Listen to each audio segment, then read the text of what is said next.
Summertime is here. We've seen footage this week of the Duke men's basketball team already putting some work in this offseason. It's going to be a special year. We'll dive into it today on Locked On Blue Devils. Hi, everybody. Dick Vitale. Hey, make sure you listen, man, to Locked On Blue Devils with J.J. Jackson. He's awesome, baby.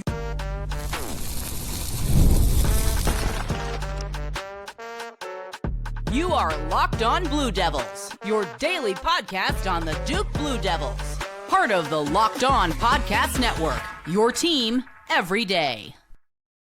Hello, everybody. Welcome into another episode of the Locked On Blue Devils podcast. My name is JJ Jackson. It's so great to have you here with us today on this Friday, June 20th, 2025. Locked On Blue Devils is your one-stop shop where we discuss everything going on inside the life of Duke athletics. We focus a whole lot on Duke men's basketball, and that'll be the focus of our conversation here today with our pal Isaac Trotter from CBS and 247 Sports, stopping back by to visit with us, talking about this offseason and what to expect out of the Blue Devils in this upcoming season. If you have not done so already, please be sure to follow and subscribe to Locked On Blue Devils for free.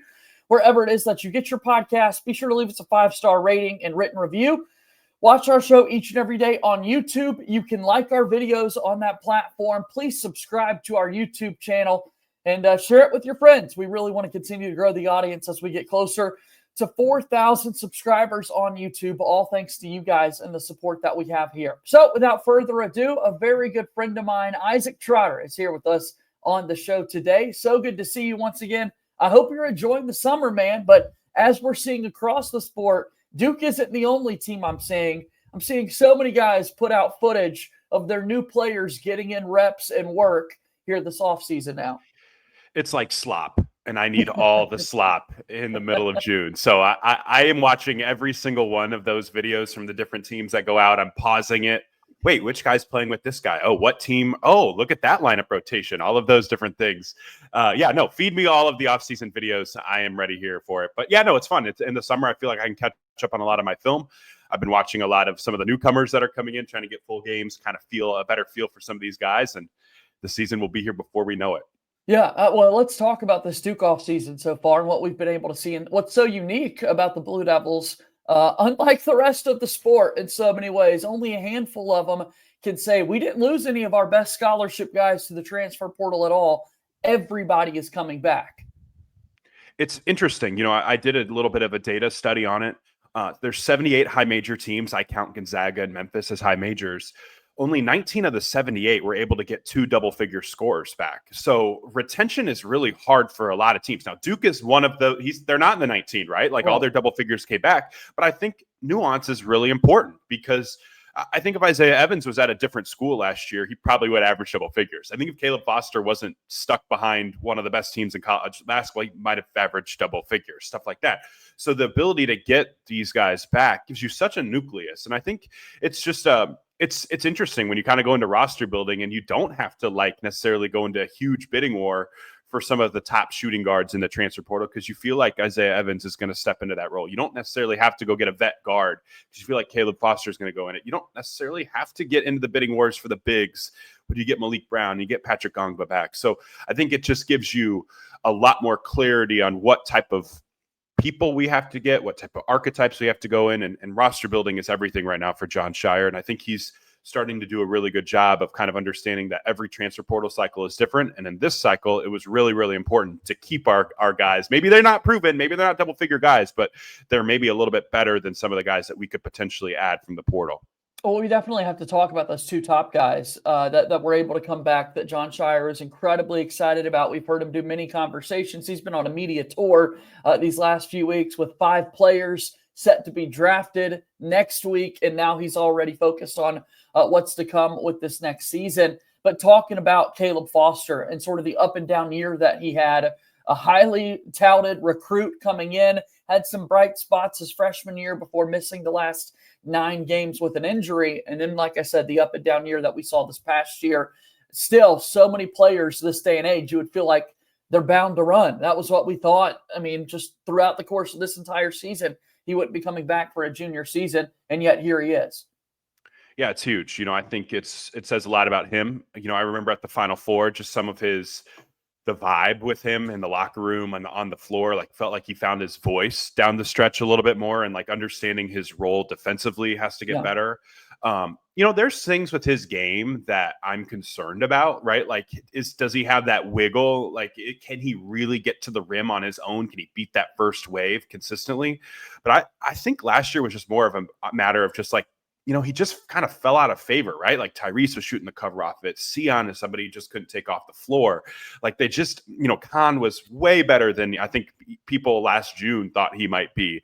So it just kind of got worked out where guys ahead of him were pros and he wasn't quite up to par and all those things. I think we all know he can be a really, really talented piece. And I think that finding his voice, finding his stride, finding a little bit more confidence on the stretch is going to really parlay that into a big year. I think he can be an impactful defender. I think he can knock down shots at a really high level. I think he can be a double-digit guy that's just steady for this team. You're not asking him to be a star next year, but if he's 11, 12, 13 points a game on elite efficiency, it wouldn't surprise me at all. And that's a really, really helpful player for a Duke team that I expect to be pretty balanced next year.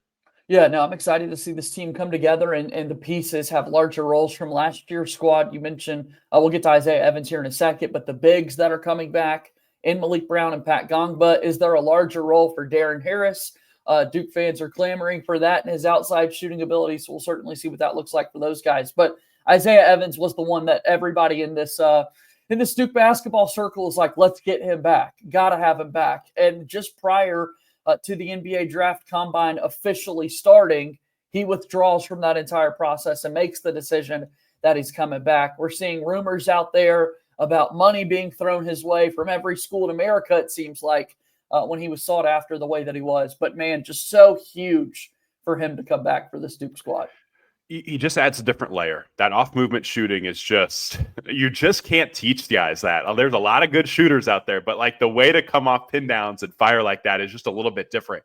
I'm curious to see just how the other areas of his game start to develop. Like, how is he attacking long closeouts? Like, how many mistakes is he making defensively? Can he eliminate some of those? Does he understand the scouting report defensively? Like, what guys can you guard with him? Like, is he somebody that you could put on some of those big wings? Like, when you play like Carolina, could he guard like a Luka Bogovic, or could he guard like a Seth Trimble? Like, or are you just putting him on shooters? Like, those are some questions that I have with him, and I'm just curious to see kind of how it all comes together. But at minimum, I just feel like he's a guy that we have to put. I mean, if we're doing our ACC like preview right now, we'd probably have to consider him as one of the front runners to lead the league in threes. Like, no doubt. That's pretty impressive. And so to get somebody like that back for year two is somebody that you feel really, really good about. And still, with that being said, what else to his offensive game beyond the three-point shooting are you going to be able to see this upcoming year with him having the ball in his hands? You would figure more likely. You're the one always throwing numbers at me, Isaac. I'll throw one right back your way. Like, when I look at it, 82% of this guy's shot attempts were three-pointers. It was so clear when Isaiah Evans was in the game. If he was going to be involved offensively, what was happening? We saw him play above the rim a couple of times. Like, he is a springy, bouncy athlete, but filling out a little bit more of his frame this offseason. And then is it more of a shot diet that's blended and not so much, okay, I'm only in here to shoot the outside ball? And just his conditioning too, right? Like, a lot of times, like, how good is his conditioning over a 32-minute span where, like, a lot of shooters have to get themselves open.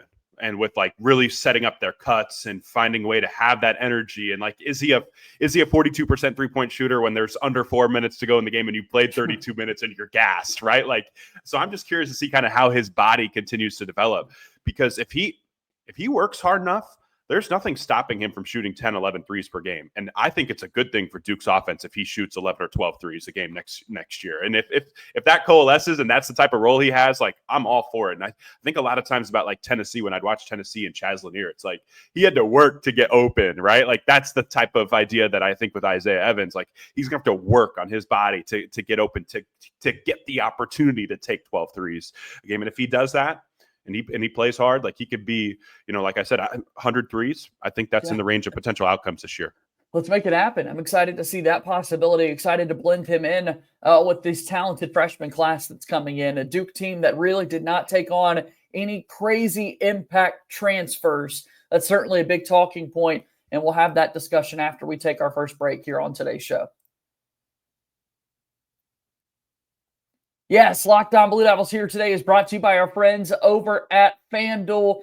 FanDuel is the place to be as the NBA playoffs and NBA finals continue to move forward. We get to continue to talk about it after last night's epic Game 6. What a monster statement win from the Pacers. For the first time in 9 years, we get to see Game 7 of the NBA Finals, and I will be all in on the action over at FanDuel. You should too. Whether it's the game-winning shot or a breakout player, there's never been a better time to get in on the action than with FanDuel. It just makes it so easy to stay in the game before tip-off and even live, like their live numbers as the game ebbs and flows, basketball being a game of runs. You get to see all of that and keep up with it with our friends at FanDuel. If your first $5 bet wins, you'll get $200 in bonus bets for you if you sign up now over at FanDuel. Looking at the numbers right now, we head into a Game 7, and the Oklahoma City Thunder at home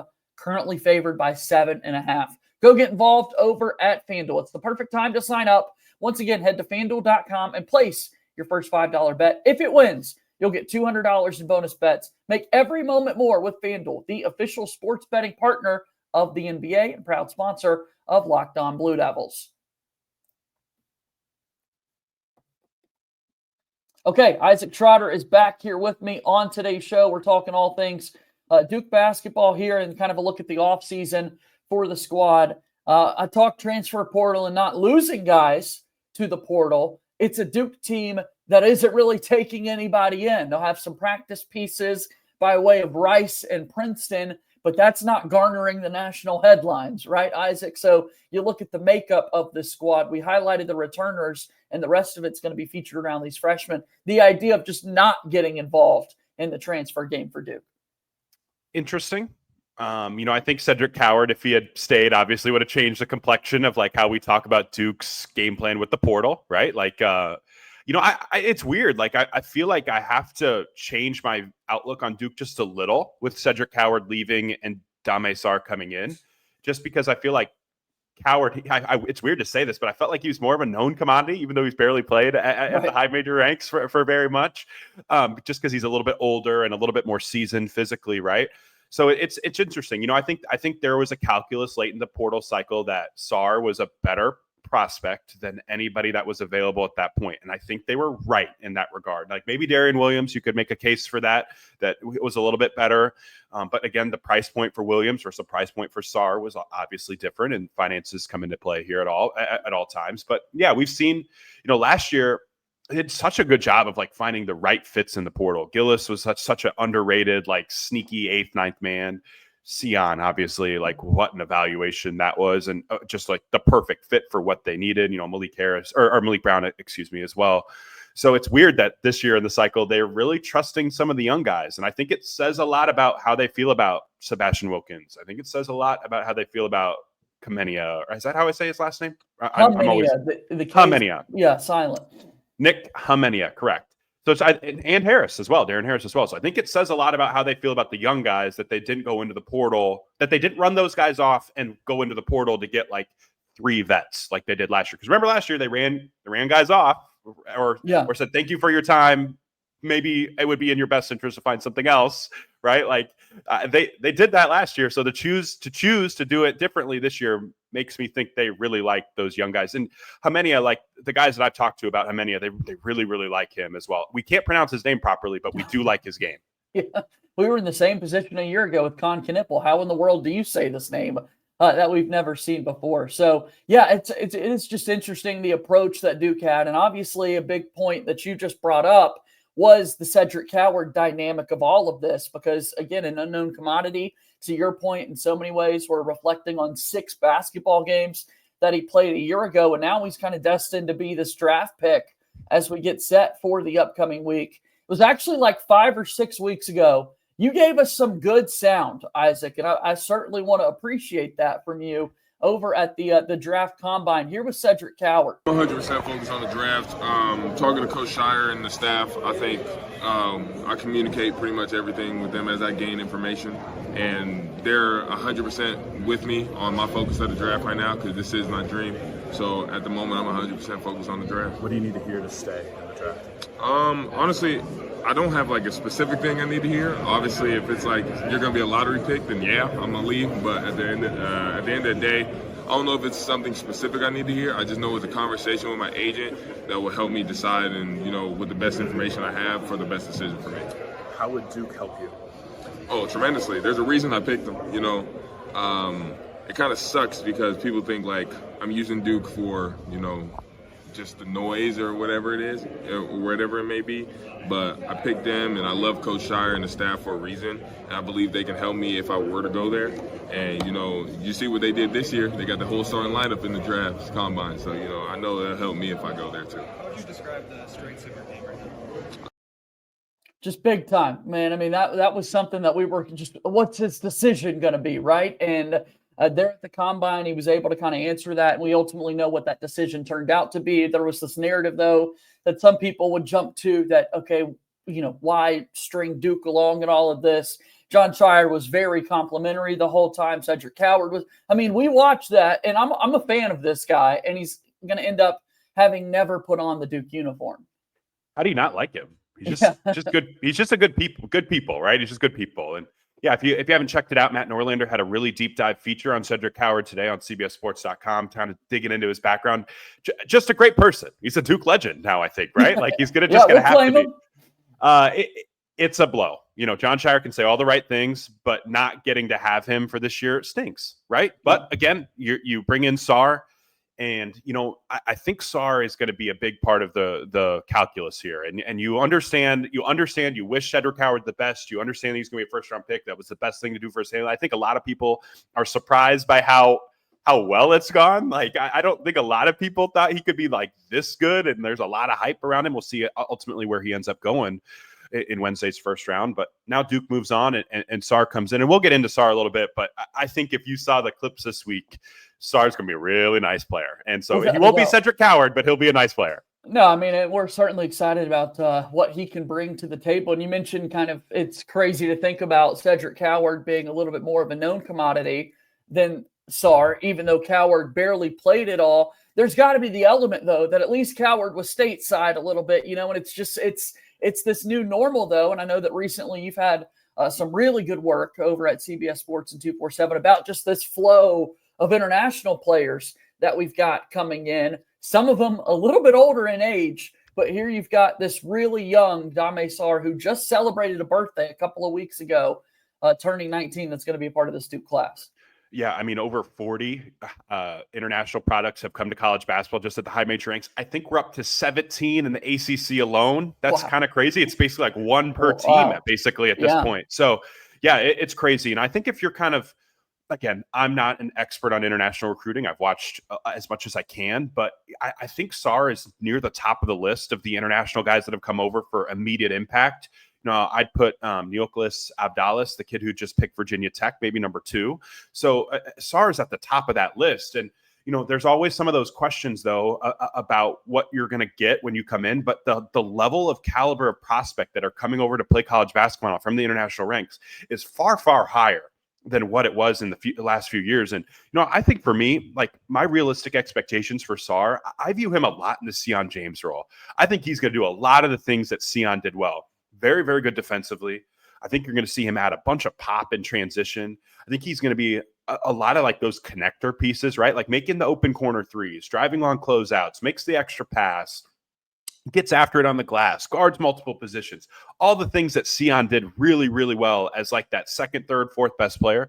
I think Sar can do that at minimum. And as his body continues to progress, as his comfort with his handle continues to progress and tighten up, as his jumper continues to make progress, maybe he earns a role as the second best player on this team. That's in the range of outcomes too. But I think if he's your Sion James replacement as the third or fourth best player on the floor, like he's going to be better than the fourth best player on the floor for a lot of other teams. And that's how I kind of view a guy like Damesar. Okay, so now we look at the rest of this class. We mentioned Hamini a little bit ago. Funny enough, he's the one. People were curious if it would be Damesar because Duke was having to go through all of the transfer papers and the international affairs, not transfer, but international affairs to get a visa and all the complications that go into that, right? And it's Hamini who's been spending this past few weeks with the U19 USA team, who hasn't been able to get to campus just yet. So with that being said, though, last year we're talking about Cooper Flagg so much this time of year because he was with Team USA. This year, you look at just the hype around a freshman class for Duke, and there's a lot of Boozer conversation taking place right now, not only for Cam, who stands alone, kind of ranking him against his twin brother, Caden, but Caden's definitely going to be a big-time contributor for this squad, too. Those two dudes are going to be really, really helpful pieces. I'm tempering my expectations for Caden just because I think Caleb Foster's a starting point guard on day one. That's just my opinion. And then I think Caden comes in as like a change of pace off the bench type of a six-man first point guard off the bench type of stuff like that. But the thing with Boozer, the Cam Boozer that I keep talking about, I feel like he is a walking like 17-9. Like the way he impacts the game offensively is just like off the charts. Like the pick and pop threes, I think you could do some off movement stuff with him as a shooter that can give, kind of clunky fours or some of those slow footed fives some problems. I think as a driver from the mid post is going to be something that they can do. His playmaking, his feel, the short rolls that you saw with Cooper, especially at times down the stretch where they were able to get him in the middle of the floor, play 4-on-3s, finding shooters, hitting that little float game. It's fun. Like him and Cooper are very different players, but they're going to be some of the most impactful players in college basketball next year. And, when you have a guy like Cam Boozer, I think you have a chance to kind of put yourself in a different tier. And a lot of people that you talk to that have really followed him for a long time have called him the most polished high school prospect they've seen in a really, really long time. I have a hard time seeing him fail. It feels like one of the highest floor players in college basketball next season as a freshman. You just can't say that about a lot of guys. Yeah, that's certainly high praise, and but he's going to be asked to do a whole lot for this squad. And you've got the lore of your dad playing on a 2001 national championship winning team for Duke, and then the long career that Carlos Boozer had at the next level. Now we're getting set for the Boozer twins to get their own experience on the Duke basketball team. We'll see what Hemenia can contribute for the squad. Sebastian Wilkins was a late reclass freshman that they got, who we're excited to see what kind of a role he'll have this season. As you can kind of see a layout of the roster here on the screen and scholarships moving forward for Duke. I mean, what's that final take on this setup here, Isaac?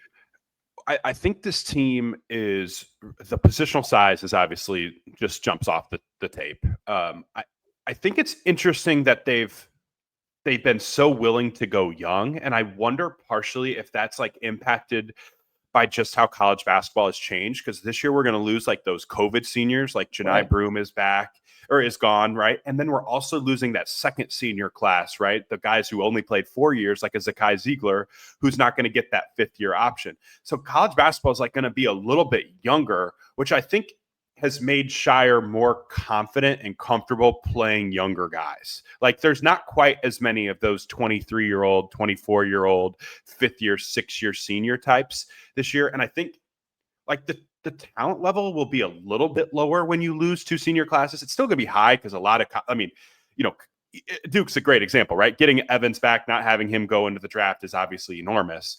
So there's other teams too that crushed at the stay-or-go deadline because college is really impactful and can pay guys to not go pro.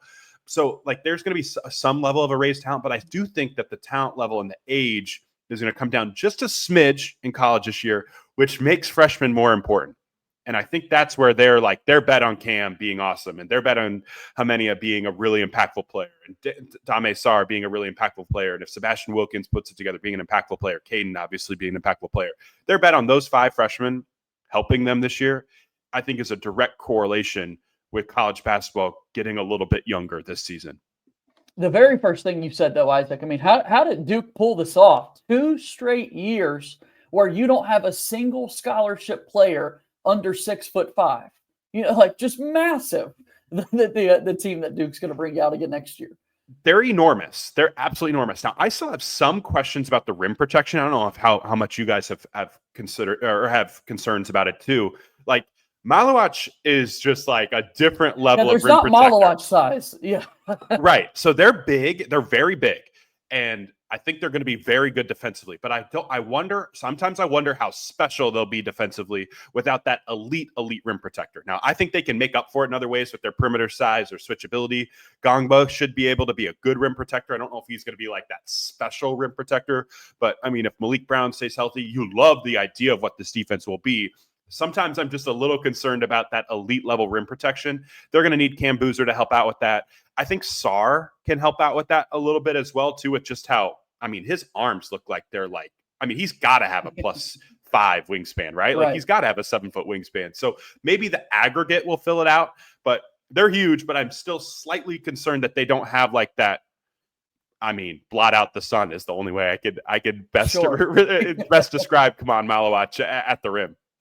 All right, well, let's take one final timeout here, and then I do want to talk about some early college basketball thoughts as a whole going into the upcoming season. The great Isaac Trotter is here with us on today's show. Don't go anywhere. Stay right with us.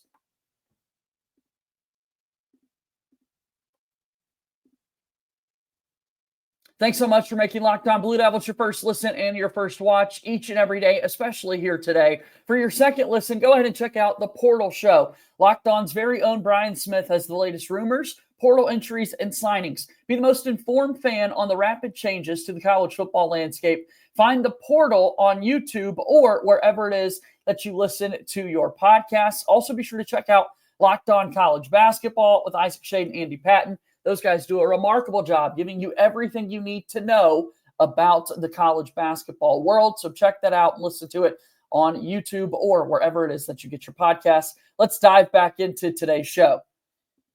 There he is, my guy Isaac Trotter, hanging out with me, spending a few more minutes here as we start to wrap up the program. It's a Duke basketball team that we've touched on, the players on the court, new faces on the bench for this Duke squad as well, with Jay Lucas heading off to be the Miami head coach. So all of a sudden, Duke's had to bring in Evan Brads from the NBA level and Tyler Thornton joining the staff too.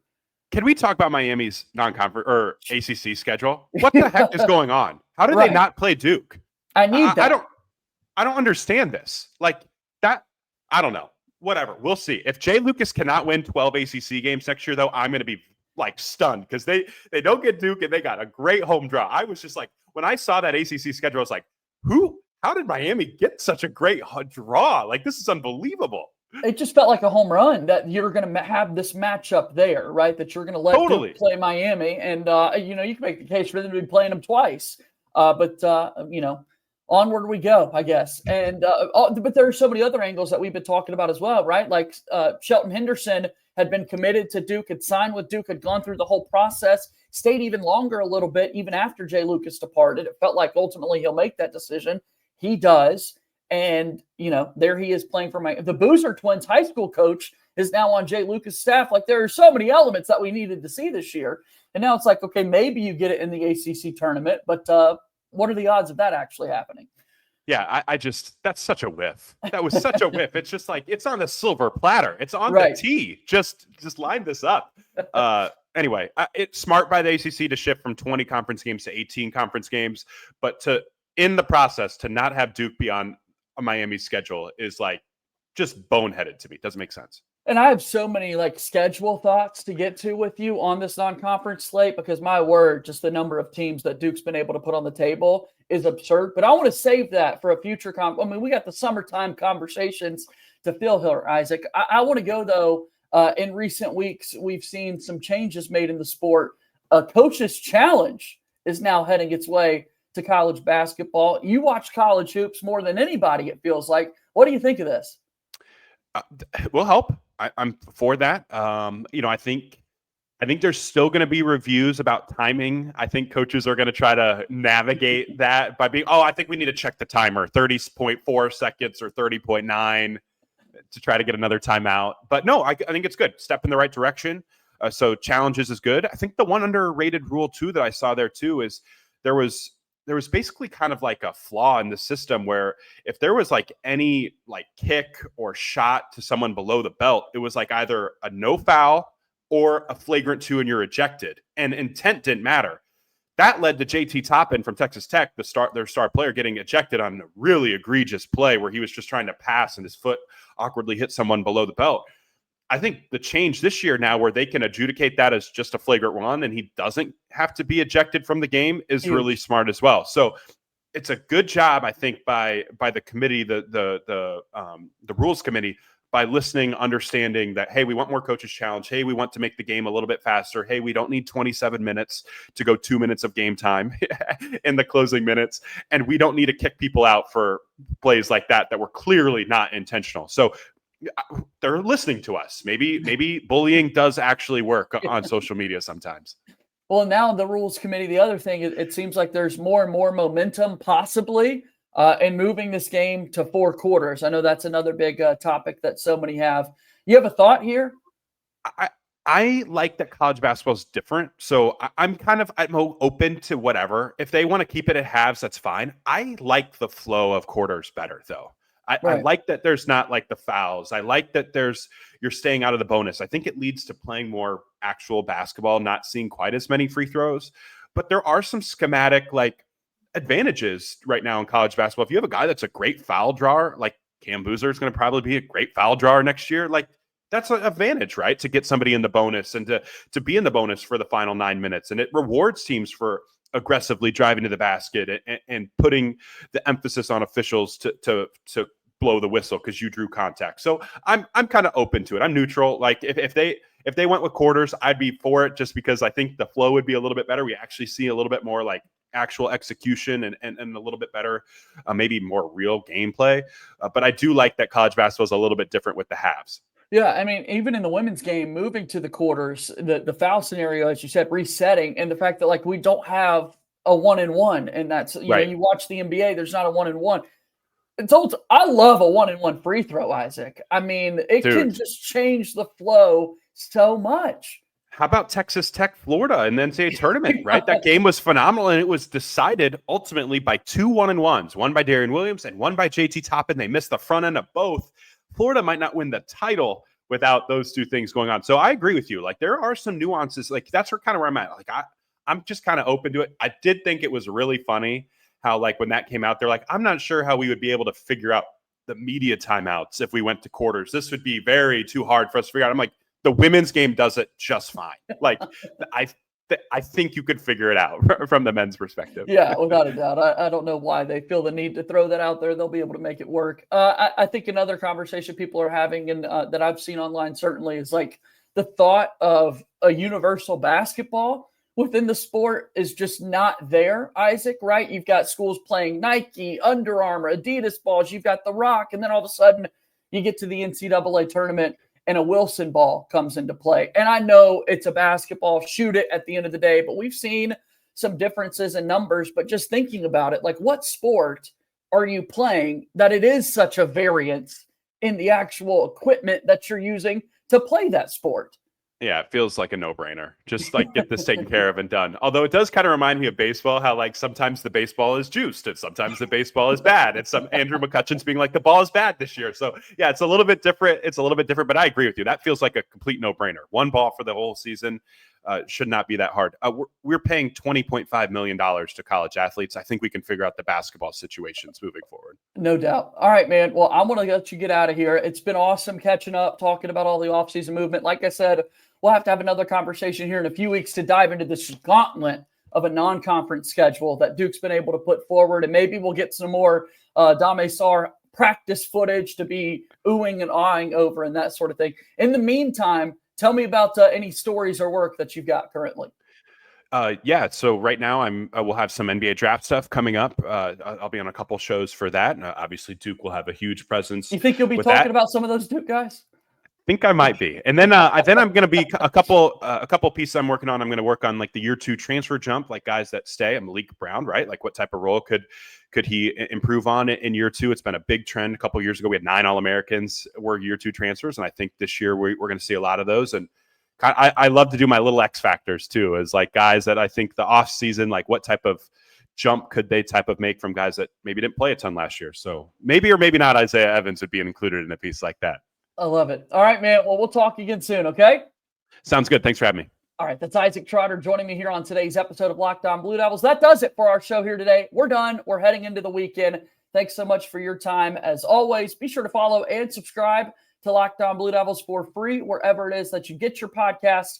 Leave us a 5-star rating and written review. Go ahead and like this video as well if you're watching it on YouTube. Spread the word about Locked On Blue Devils. As always, go Duke. I'll talk to you tomorrow.